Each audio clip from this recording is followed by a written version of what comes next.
Welcome to Math with Professor V. In this video, I'll be working through and solving the most recent exam that I gave my Calculus 3 class this summer, 2024. Only 2 weeks in, so let's go. It's covering the first 2 units in the course, basically vectors, all of their properties, and then graphing in 3-dimensional coordinate systems, and then a little bit of vector valued functions. Okay, so first problem, I wanted everyone to feel good. So it says find the triple scalar product u crossed with v dotted with w, in case they forgot what it was, of the given vectors. And here are 3 vectors. I think it's helpful to just rewrite them in component form, not using the unit vectors I hat, j hat, k hat a lot of the time, but that's totally up to you. So u has components 4, 2, negative 1. V has components 10, 10, negative 6, and then W over here has components 6, 8, and negative 7. All right, so first let's find the cross product here of U and V, and I've stacked them, that way it'll be easy for me to do so. And I don't actually write out a 3x3 matrix and take its determinant. I just kind of imagine that I'm doing that mentally. So I imagine that I have a little I hat, j hat, k hat here, and then I go ahead and pretend, I'm crossing out that first column, first row. I'm going to have negative 12 minus negative 10 as my first component for that cross product, so negative 12 plus 10. Then what I do for the next component, since there's a minus sign in front, I just multiply in the opposite order. What do I mean by that? So again, I'm imagining I'm crossing out that first row, second column. I'm actually going to multiply this diagonal first. So that's negative 10 minus negative 24. So negative 10 plus 24. And then I don't have to worry about adding an extra minus sign. The reversing the order of subtraction takes care of that for me. And then lastly, I'm imagining this row's crossed out, this column's crossed out, then this is 40 minus 20. And if the numbers are pretty small, then I don't even bother with this intermediary step. I'll just jump straight to writing negative 2, 14, and 20. Good? Okay, now I have to take u crossed with v and dot that vector with w. So I'm going to take negative 2, 14, 20, and dot that with 6, 8, negative 7. Now remember, the difference between dot product and cross product is dot product is sometimes referred to as a scalar product. There's 2 kinds of multiplications with vectors. Dot product results in a scalar. Cross product results in a vector. We just took the cross product of 2 vectors and we got a vector. The result from this should now be a scalar quantity, not a vector quantity. So we'll have negative 2 times 6 plus 14 times 8 plus 20 times negative 7. So this is going to give us negative 12 plus 80 plus 32. Yes? Am I doing that right? 14 times 8, 112. Yep. And then 20 times 7 minus 140. So this all gives us negative 40, and we're done. So I think the only time some students got stuff wrong on this question was they made a vector out of this. They forgot that the dot product is a scalar product. So they needed to add the multiplication together. I don't know what happened. And then maybe just a little bit of boo-boos while doing the cross product, some careless mistakes. Overall, everyone got that one right. Okay, next question. Determine whether the lines L1 and L2 are parallel, skew, or intersecting. If they intersect, find the point of intersection. So first things first, let's identify what the direction vector is for each of the lines. Notice we're given parametric equations for both line 1 and line 2. So determining their direction vector should be straightforward. Direction vector for line 1 comes from looking at the coefficients on t from each of the parametric equations. So x component would be 1, y component would be negative 2, and then z component is negative 3. Good? Okay, for line 2, similarly, we're going to look at the coefficients of s. We have a different parameter for the second line. So direction vector 2 has components 1, 3, and negative 7.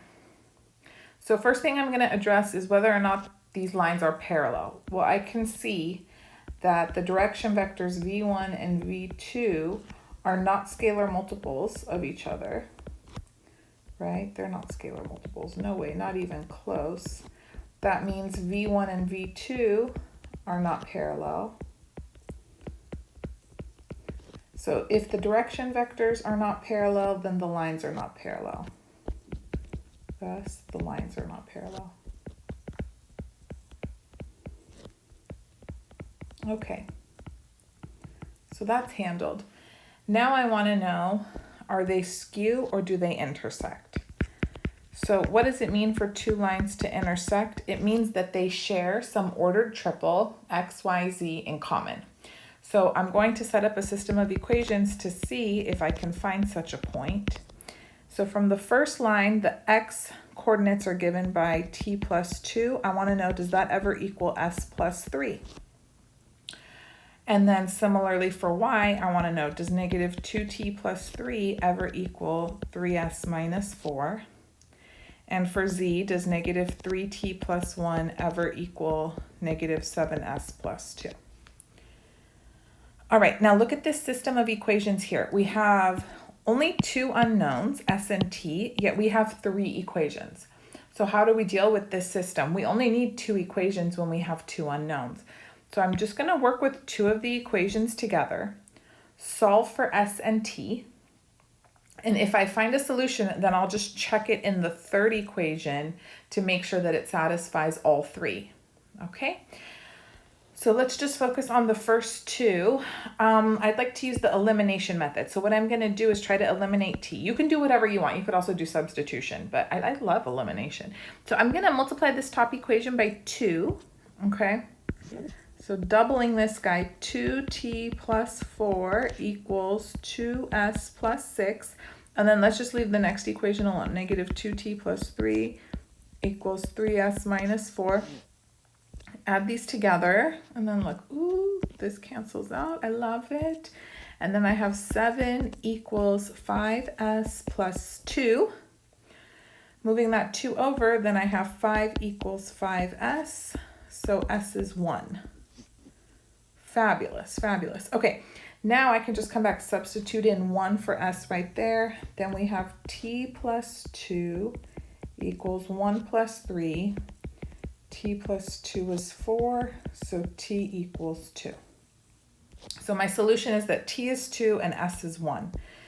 That's coming from only working with these first two equations involving the x and y coordinates. Now I want to know, does that satisfy, or does that work as a solution in the equation for z, for that last coordinate? So does negative 3 times 2 plus 1, does that equal negative 7 times 1 plus 2? So let's see. Put that question mark, you know, don't just put equals. We're confirming right now. We are not sure.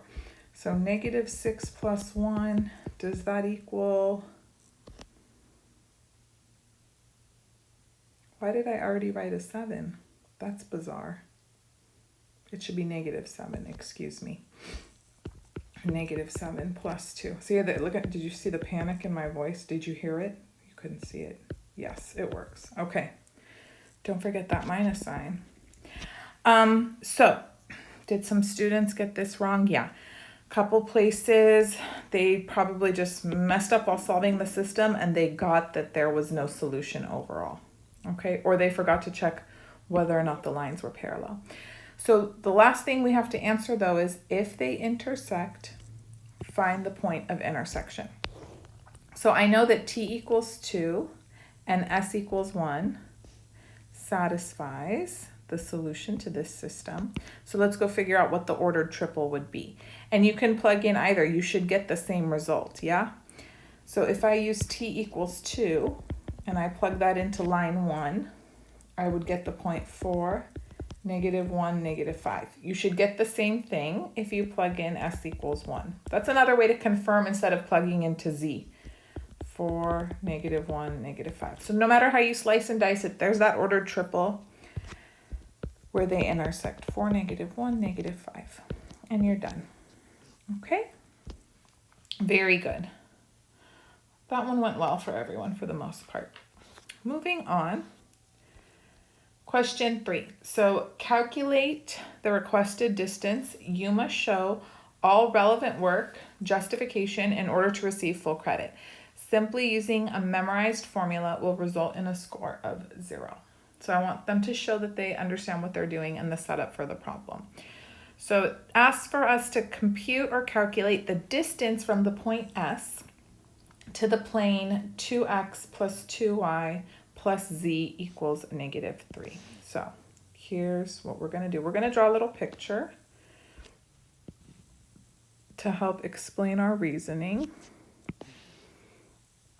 So we have this plane in space, okay?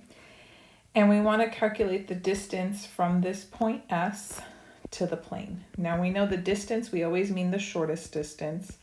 So it's going to be some length from S to the plane that hits it at a 90-degree angle that's perpendicular to the plane. That's what I'm after.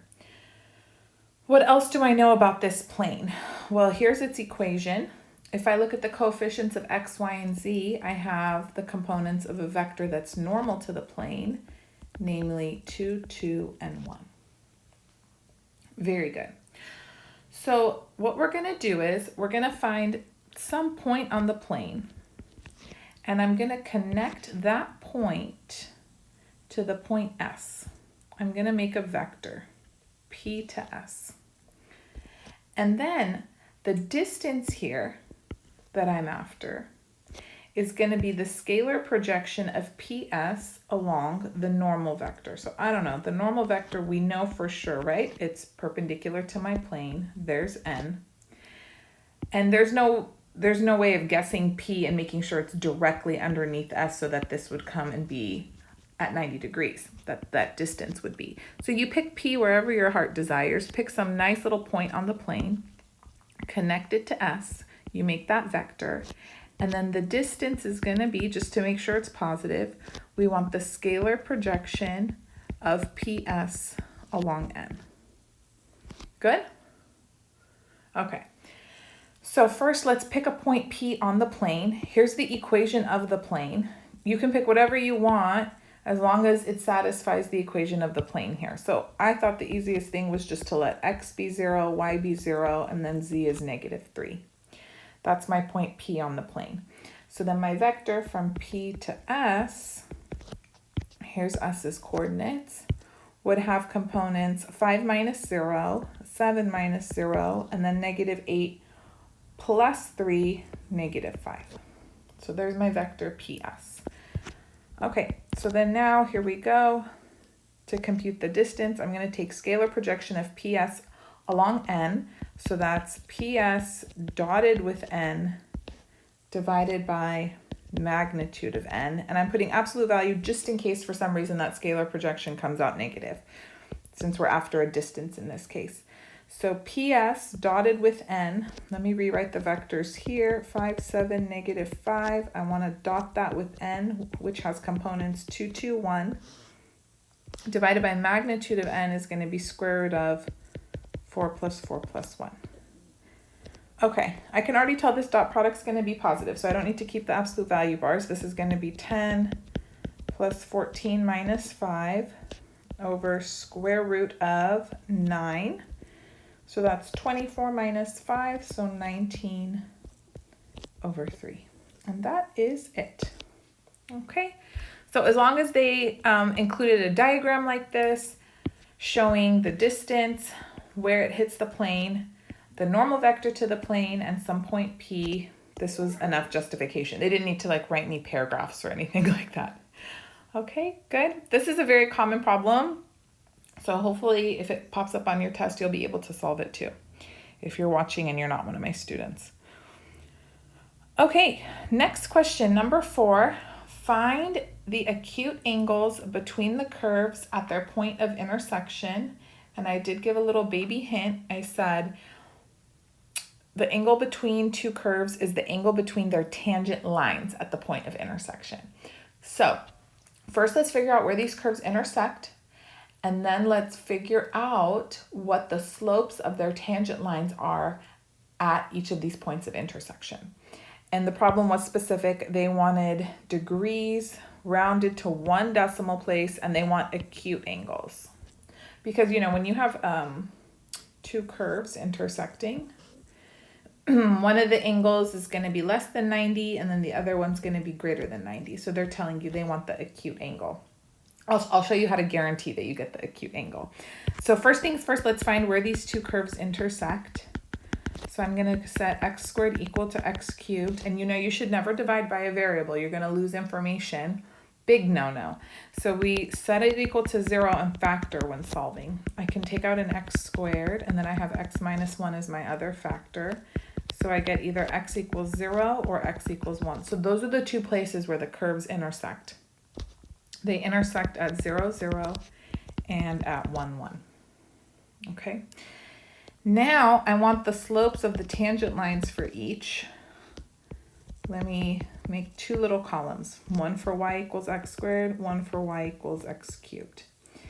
So y prime for x squared is 2x, and then y prime for x cubed is 3x squared. So if we're talking about the point 0, 0, the slope of the tangent line for the first curve would be 2 times 0, which is 0. I'm just substituting in the value of x here. And then I get the same result for the slope of the tangent line to x cubed. Be 3 times 0 squared, which is also 0. So that means both tangent lines have slopes 0. They're both horizontal. They're parallel. They're parallel. So what do you say the angle is between two parallel lines? Well, it's either 0 or 180. I'm going to say 0 because the problem asked for the acute angle between the lines. Okay, very good. Now what about at the other point, 1, 1? So m tan is 2x for y equals x squared. So it would be 2 times 1, which is 2. And then for x cubed, it's 3x squared. So 3 times 1 squared, which is 3. So how do I find the acute angle between these two tangent lines with slopes 2 and 3? Well, what I want to do is rewrite these slopes as vectors. And we don't normally do that in two space, but we can. We know slope is rise over run. It's change in y over change in x. So when you see a slope is 2, think of it instead as 2 over 1. This is giving you the change in y, this is giving you the change in x. So if I wrote it as a vector, this slope has components 1, 2. It changes 1 unit in the x for every 2 units in the y. And similarly, the other tangent line, the slope I could represent as a vector with components 1, 3. Can you find the angle between these two vectors? You should be able to, right? So we know that cosine theta equals the dot product of two vectors divided by the magnitude of each. So then you'd have rad 1 squared plus 2 squared times rad 1 squared plus 3 squared. And anytime the problem asks you for an acute angle, that means we need theta to be between 0 and 90, yes? What you have to do is just come here and make sure this dot product is positive so you can add absolute value bars. Why does that guarantee you have an acute angle? Because then it guarantees that cosine of theta is positive, and we know that then that guarantees theta's in quadrant 1. So it's going to be between 0 and 90. It'll be an acute angle. When this dot product is negative, that means cosine theta is negative. So then you know you're in quadrant 2. That's when you have an obtuse angle. So if the directions ask for an acute angle, all you have to do is put absolute value bars here. This is already positive though, so I didn't need to worry about that, but I'm just giving you a heads up should it come up in the future. So what do we got going on? This is going to be 1 plus 6 over rad 5 times rad 10. So that's 7 over rad 50, which is 5 rad 2. So cosine theta is 7 over 5 rad 2. That means theta is cosine inverse of 7 over 5 rad 2. And the problem said round to 1 decimal place in degrees, so that's about 8.1 degrees. Okay, very good. Most of the students got this one right. Either they knew how to do it or they didn't. I don't think there were too many careless mistakes on this one. Okay, almost halfway there. I put 10 questions on the test. So next one, find the equation of the plane that passes through the point 3, 5, -1, and it contains the line x equals 4 minus t, y equals 2t minus 1, and z equals -3t. Okay, so here we go. Let's draw a little picture. Apparently it didn't know I was trying to draw a little plane. There we go. That's not bad. So we want the equation of some plane. It passes through, that's better.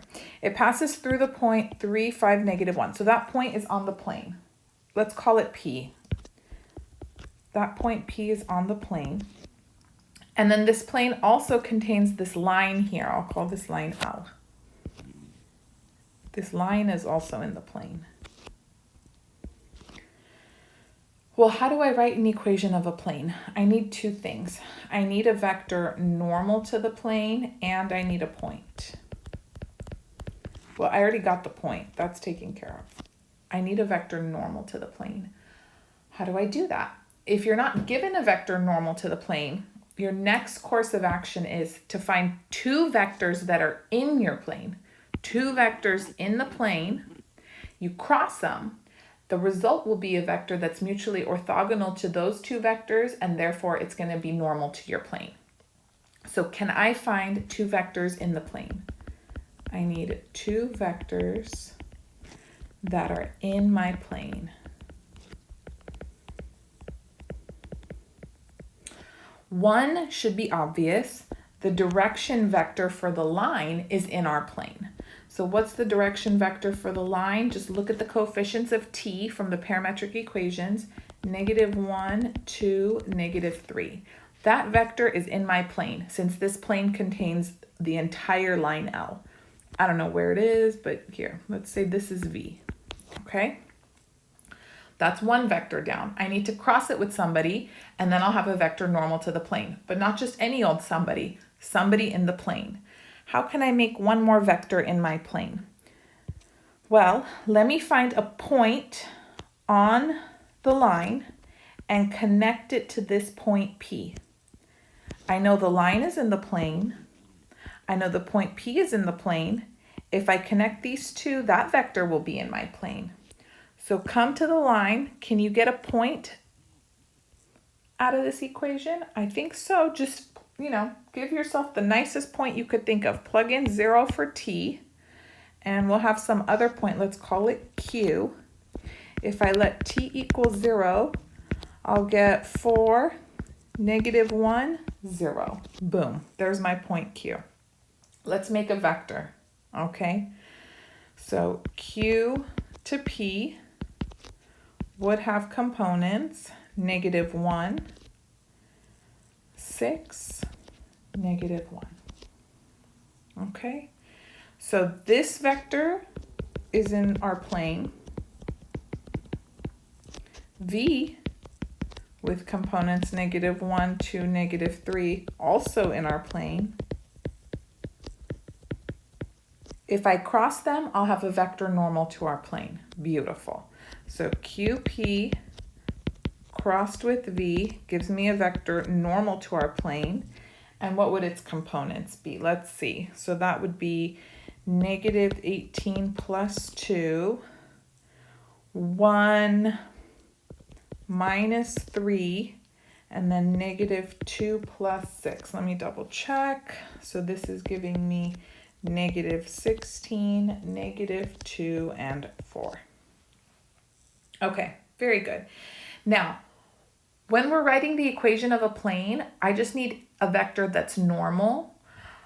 Any vector that's parallel to this one will also be normal to my plane. So I'm just going to reduce it, divide everybody by -2. So instead I'm going to use 8, 1, and -2. Why? Because then my final equation, which is going to be in standard form, will be more reduced already. Otherwise, I'd have to divide at the very end, and I'd rather just get it over with now. Okay? So I'm going to use that as my normal vector. And then I need to pick a point. You really have two choices because you could use this point Q or you could use P. It's really up to you. I'll use P since that was given, but Q would have worked just fine as well. So now that I have the components of the normal vector, we take 8 times x minus 3. Here, let me remind you, P was 3, 5, negative 1. Plus 1 times y minus 5 minus 2 times z plus 1 is 0. And then cleaning everything up, let's put it in standard form. So 8x plus y minus 2z equals 31. And we're done. So maybe you can see why, had I left it negative 16, negative 2, 4, these coefficients would have been uglier to distribute. Then you'd still have to clean it up at the very end and make sure it's fully simplified. So just do it earlier, you see? Now, one thing, sometimes students get carried away too much with reducing vectors. I was just finding the equation of something. When you're asked to find a distance, you can't just go dividing through by constants because now you're scaling the distance and you're not preserving the quantity that you're being asked to find. So there's a difference. If you're asked to find a distance, don't go messing with the vectors. If you're asked to find an equation, you can scale things. Okay, moving on. Sketch and identify the given surface. Include traces in each of the 3 coordinate planes. Your graphs must be neatly labeled in order to receive full credit. So here we have 16x squared plus y squared plus z squared equals 16. Hopefully you all recognize this is the graph of an ellipsoid. But let me put it in standard form. So that 16 over here needs to be a 1. In order to make that happen, I'm going to divide everybody by 16. So I'll have x squared over 1 plus y squared over 16 plus z squared over 16 equals 1. So there's my standard form. The center's just at the origin, which is nice. And first, let's draw each of the traces in the different coordinate planes. So let's do the xy plane first. That means z is 0. So here's x-axis, y-axis. And I'm just going to have the ellipse, x squared plus y squared over 16 equals 1. So that means in the x direction, we're going to go 1 unit. In the y direction, 4. And we have this nice little ellipse. Similarly, let's move to the yz plane. This is actually going to be a circle. Do you see that? Because x is 0. And I have here that both y squared and z squared are over 16. So here's y-axis, here's z-axis. It's 4s all around. So just a cute little circle this way. Oh no! That's the strangest auto shape I've ever had here. Okay. Good. And then lastly, the xz plane, where y is 0. I'll put x-axis here, y-axis here. I get another ellipse, right? So it's going to be x squared plus y squared over, or z squared, excuse me. Z squared over 16 equals 1. So in the x direction, we move 1 unit in this. Why did I write y? It should be z. Sorry. Z direction, 4 units. There's my ellipse. So now we just have to put this all together in 3 space. So sometimes I do find that it's easier to graph nicely when you have paper and pencil. You can just kind of get better grip and shading. But anyways, 1, 2, actually we don't need to go too far out in the x direction. Y direction will go 4. 1, 2, 3, 4. 1, 2, 3, 4. And z direction 4. 1, 2, 3, 4. 1, 2, 3, 4. Okay. So let's see. 1, 1. Let's do the xy plane. 4, negative 4. Here's my ellipse. And then here, let's go YZ plane next. 4, -4, -4, 4. This was our circle. And then lastly, XZ plane. All the points are already there. I'm just going to add in one more trace. Okay, so there it is. Some of them really just did a beautiful job and added like really nice shading. I don't know if it's going to make it better here, but do what you want. I don't know why I'm doing the top half and the bottom half different colors. I'm just having fun. Okay, that's that. That would have been good enough. And as long as the traces were nice and neat and labeled correctly, then they were good. Okay. I didn't feel like putting a saddle on there and torturing anybody. All right. Now moving on to vector valued functions. Evaluate the integral. We have definite integral from 0 to 1 of 9t squared minus 5i hat plus 8t over t squared plus 1j hat minus t over rad t squared plus 1k hat dt.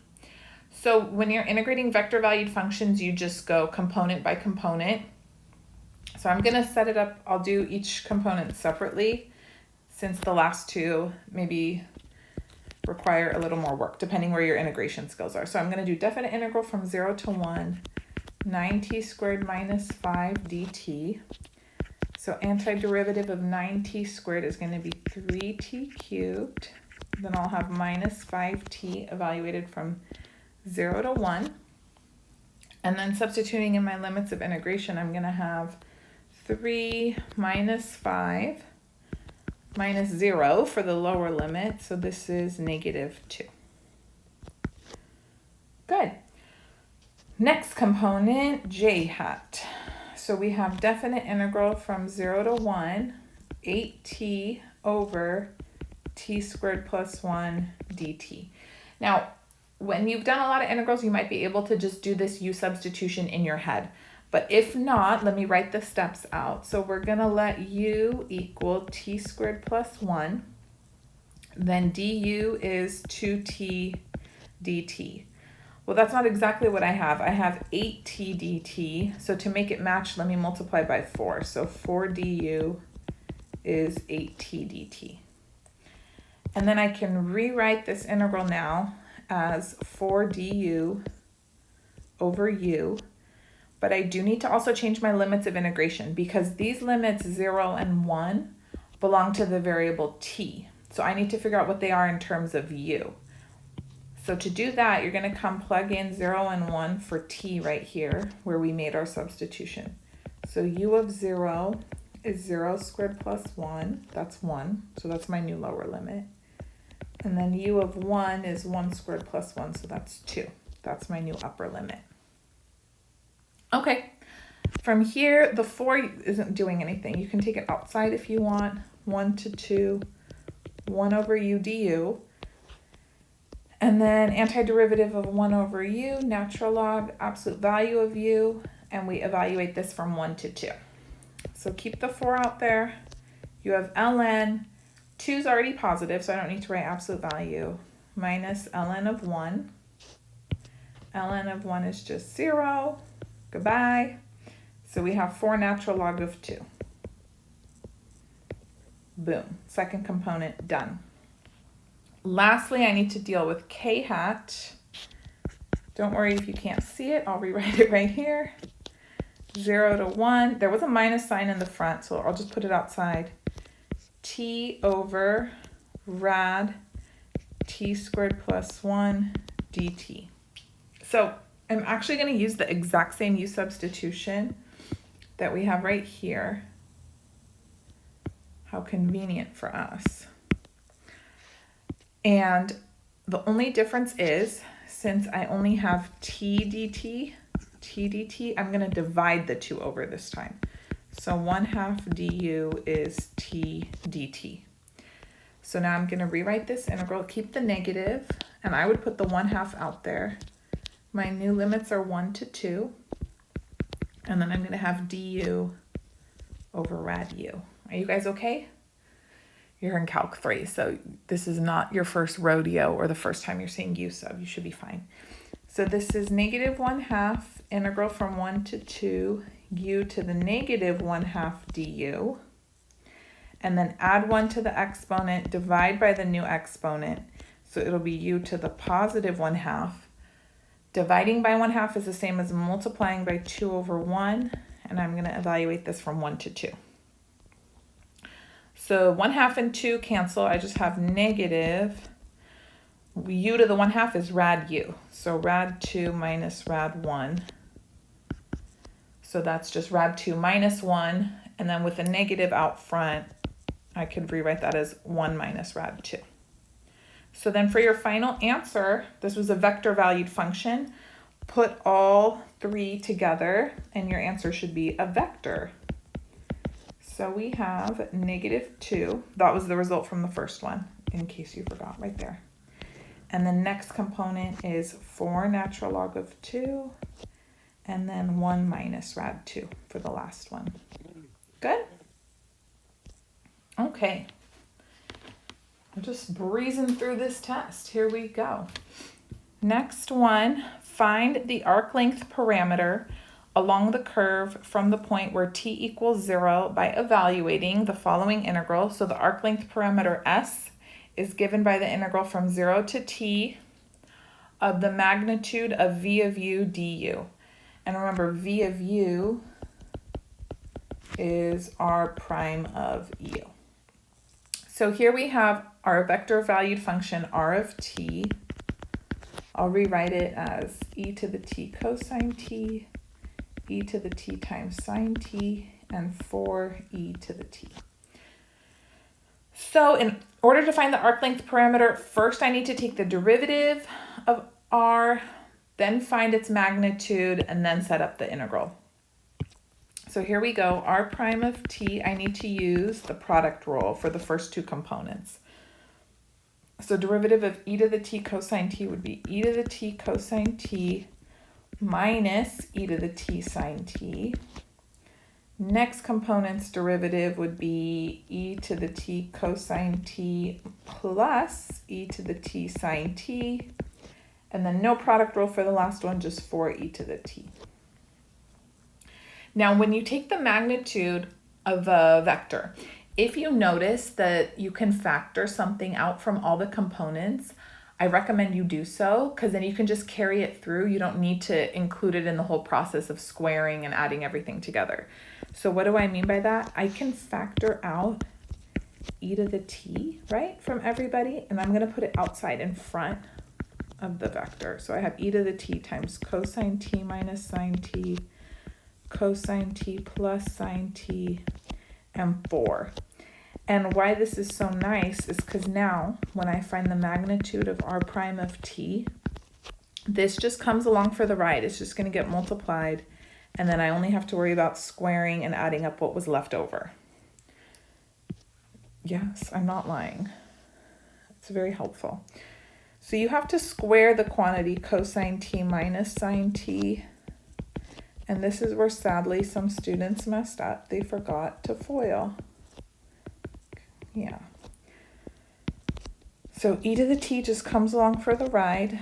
We have square root. When you square that quantity, can't draw a straight line to save my life this morning. Okay, here we go. It'll be cosine squared t minus 2 cosine t sine t plus sine squared t. That's the first component squared. Don't forget the minus 2 cosine t sine t. Plus, next component squared, cosine squared t plus 2 cosine t sine t plus sine squared t.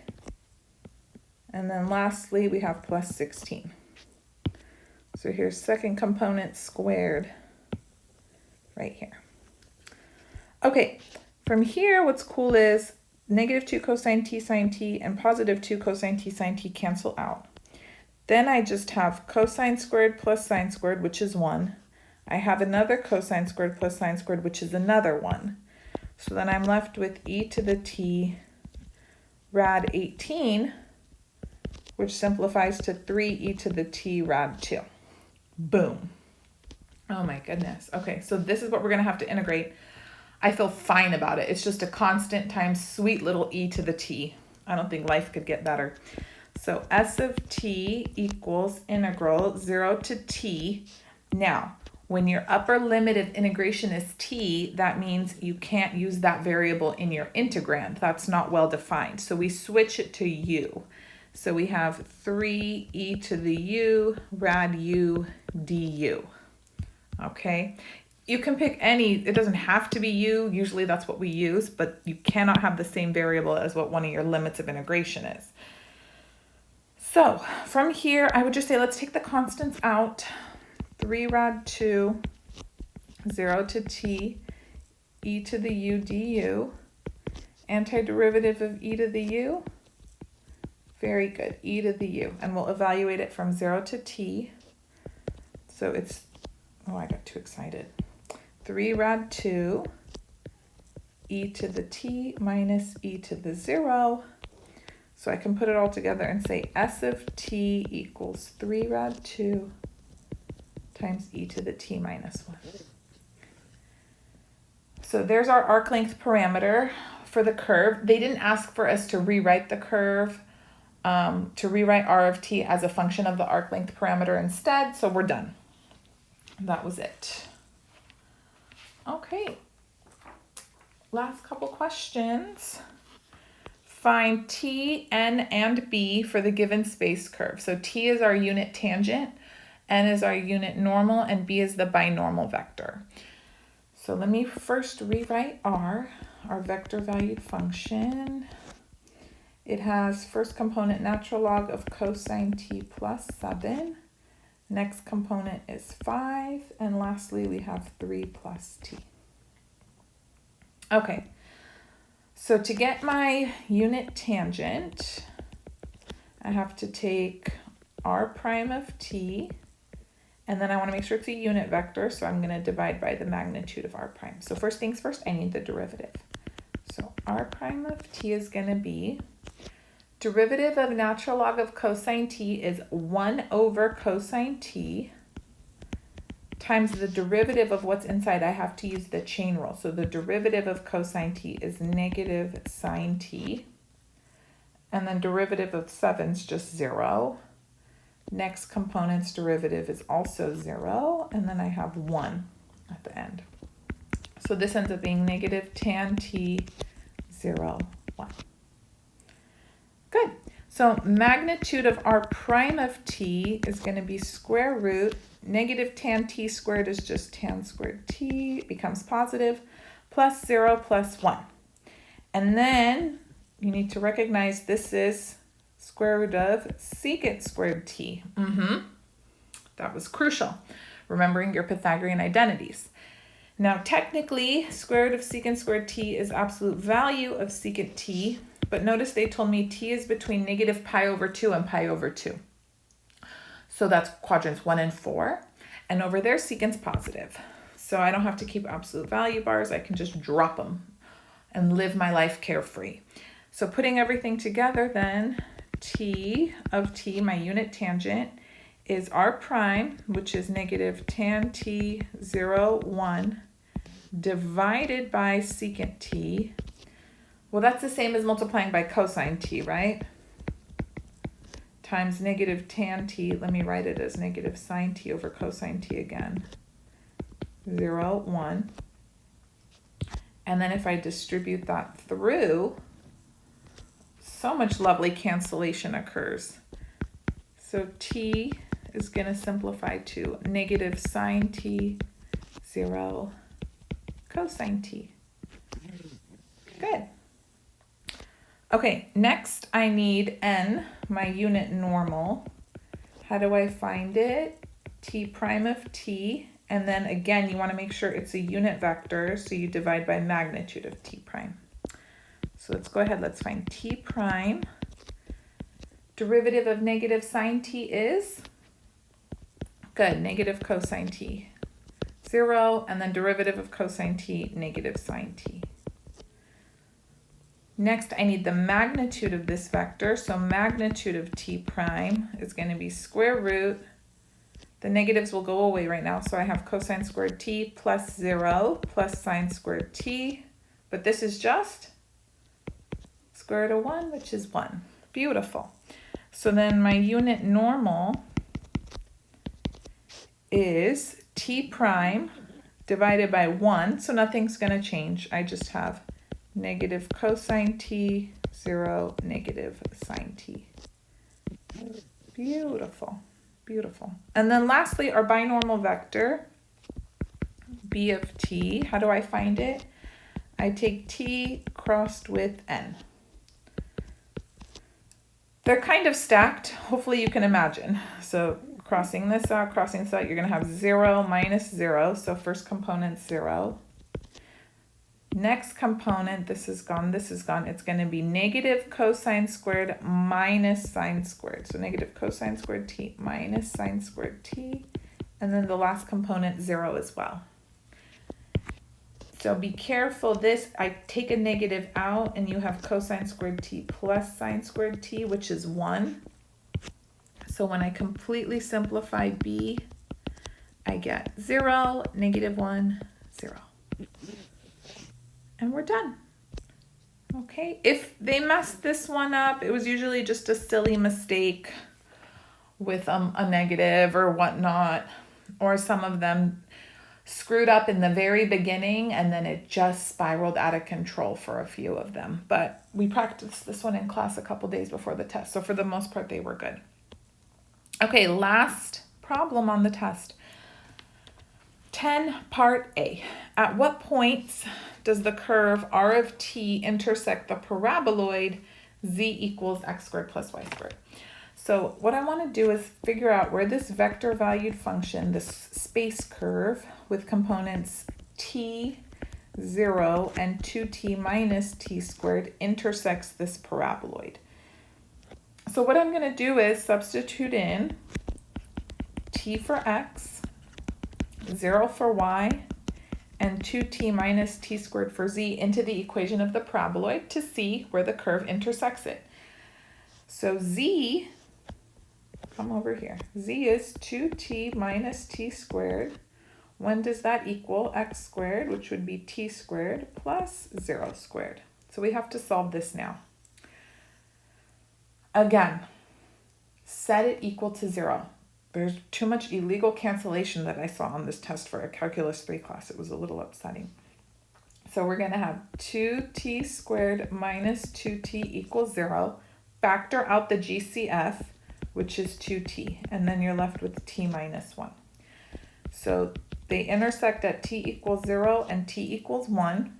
And the problem asked for the actual points, not just the values of t. So we have to give ordered triples as our answer. Points, not vectors, points. So I'll just come here. If t is 0, we have 0, 0, 0. And then if t is 1, we have 1, 0, 1. So that's your answer. Done. It either went well or it didn't. Okay. Last question.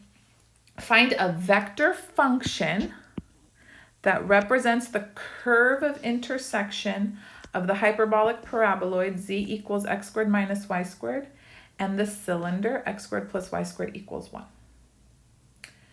Okay, so basically I need a parametric representation for this curve of intersection. Easiest thing I could do is first find a parametric representation for the cylinder and then substitute in how I parameterize x and y into the equation of the hyperbolic paraboloid, my saddle. Anytime I see x squared plus y squared equals 1, I know I'm going to use cosines and sines. So we can just define x to be cosine of t, y to be sine of t, and then they will naturally satisfy that x squared plus y squared equals 1.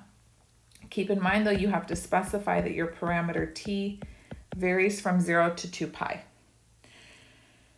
If this is the case now, I'm going to substitute in my parameterization for x and y into the equation of the paraboloid. So z would equal cosine squared t minus sine squared t. And this is exactly double angle identity. This is cosine 2t. So the problem asks us to write a vector function. So I have to write r of t, that's my vector function. And the components would be as follows. So x is cosine t, y is sine t, and then the z component is cosine 2t. And we have to include that our parameter t ranges from 0 to 2 pi. And that's the final answer. Okay, so that's exam 1, done and dusted. Like I said, this is for summer school. They're doing it in 8 weeks. So basically every 2 weeks they have a test. The last one's the final, and then they'll go on their merry little way. But I'm having a great time this summer. Very hardworking, lovely bunch of students. I hope if you're in Calc 3 right now, or if you're taking it at some future point in time, that this is helpful for you to use just as a way to brush up on some topics, review. But if you need more in-depth lectures, then hop on over to the Calculus 3 video lectures playlist.